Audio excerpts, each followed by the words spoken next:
I was in Manhattan twice today. I was also in Brooklyn for a little while, where I was sitting on a bench writing a video about Zakir Naik accidentally refuting Islam, and I heard a guy say, "David Wood?" He was a street preacher in a wheelchair. He said that he watches my videos because he has some Muslim friends. So we talked for a while about how to get Muslims to think more critically about their religion and about how to convince American Christians not to be scared of preaching to Muslims. Later, I was in Manhattan. I didn't hear anything about the attack, even though it was going on while I was there. I received my first notification when I got back to the Bronx. At that point, I wasn't sure it was a terrorist attack. The notification said that shots were fired near the World Trade Center. But as additional information came in, I realized that we're dealing with vehicular jihad. Apparently, a terrorist rented a truck, drove it down a bike path, plowed into a crowd of people, killing at least 8, and then crashed the truck into a special needs school bus while shouting Allahu Akbar. If you're at all surprised by any of this, you obviously didn't watch the video I posted back in March where I said this. So now we're in a position to understand the rise of vehicular jihad. Years ago, Al-Qaeda set the bar for a successful terrorist attack pretty high. A successful terrorist attack was crashing planes into buildings or blowing up subway stations, mass casualties, go big or go home. And for years, aspiring jihadis attempted to recapture the success of the 9/11 attacks or the 7/7 bombings. And they failed. Over and over again, jihadis would get caught trying to buy bombs from undercover FBI agents. They would then go to prison, and instead of inflicting terror, they convinced us that the FBI is really on top of things. Eventually, a few jihadis concluded that successful small-scale attacks would be better than failed large-scale attacks. So instead of plotting to blow up a building, they would grab a knife or an axe or a gun or a small pressure cooker bomb and go stab or hack or shoot or blow up a few people in the name of Allah. These small-scale attacks wouldn't be as dramatic as the 9/11 attacks or the 7/7 bombings, but they were much more difficult to stop than large-scale attacks.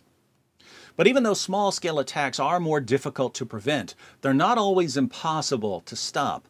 Police can keep an eye on people who buy guns or who download instructions to build pressure cooker bombs. If someone's carrying a backpack onto a train, police can tell him to open his bag. But how do you stop someone from getting in his SUV and driving it into a crowd of people? Until he's plowing through the people, he hasn't done anything. How do you stop someone from renting a U-Haul truck and heading towards a local parade? You can't. Now, you can watch the entire 12-minute video. If you do, ask yourself, what did David get wrong in any way?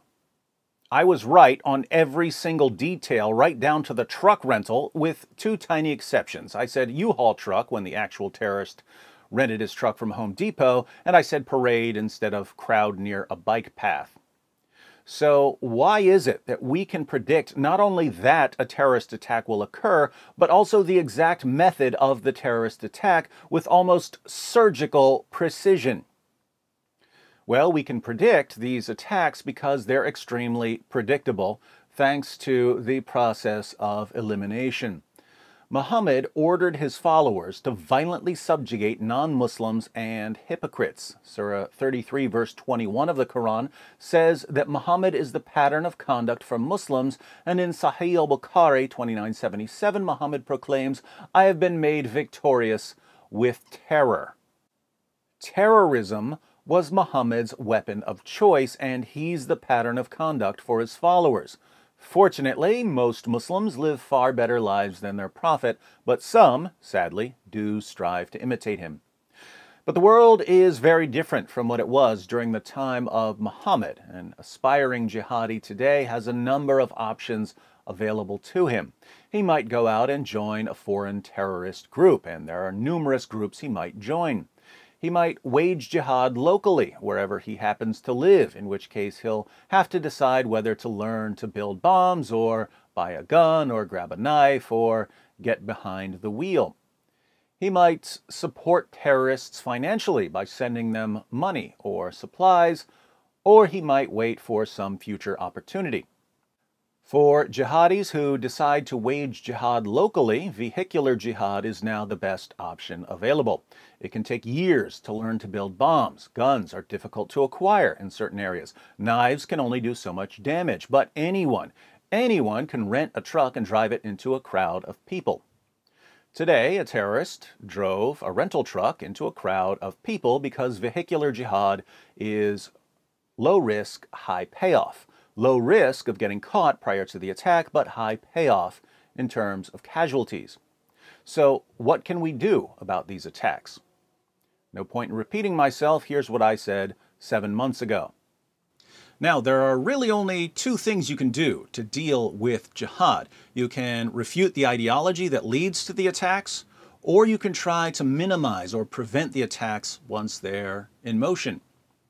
Our leaders have done less than nothing when it comes to refuting the ideology of jihadis. I say less than nothing because nothing would have been keeping their mouths shut. They haven't kept their mouths shut. Instead, they've defended and promoted Muhammad and the Quran, the sources of jihadi doctrine. So the ideology of jihadis has spread. That leaves our leaders with the task of preventing individual attacks and trying to minimize the damage of attacks they can't prevent. Improvements in security and surveillance have been remarkably successful in preventing most large-scale attacks, but this has pushed jihadis towards small-scale attacks. Given the options available to small-scale jihadis who don't have access to guns, vehicular jihad is just as easy as a knife attack, but far more deadly. And that's why we're going to be seeing more of these attacks. So stay alert when you're in a crowded area and learn to refute Islam so that future generations don't have to depend on politicians to keep them safe from Muhammad's teachings. And what will our leaders, especially New York City Mayor Bill de Blasio, do about this attack? They'll use all the media attention to tell us how wonderful Islam is and how evil we are for being concerned about Muhammad's clear commands to violently subjugate Jews, Christians, and other unbelievers. Are you sick of this nonsense yet? If so, the only way forward is to continue building an informed population of free people. Learn about jihad and then share what you learn until there are so many of us who know what we're talking about, the silly little voices of politicians and reporters will be drowned out in a chorus of sanity. To understand jihad, be sure to watch and share these videos. And since I discuss Islamic terrorism pretty regularly here, please don't leave without clicking the subscribe button for future updates. Also, as more news comes in about the attack, let me know what you think in the comments section.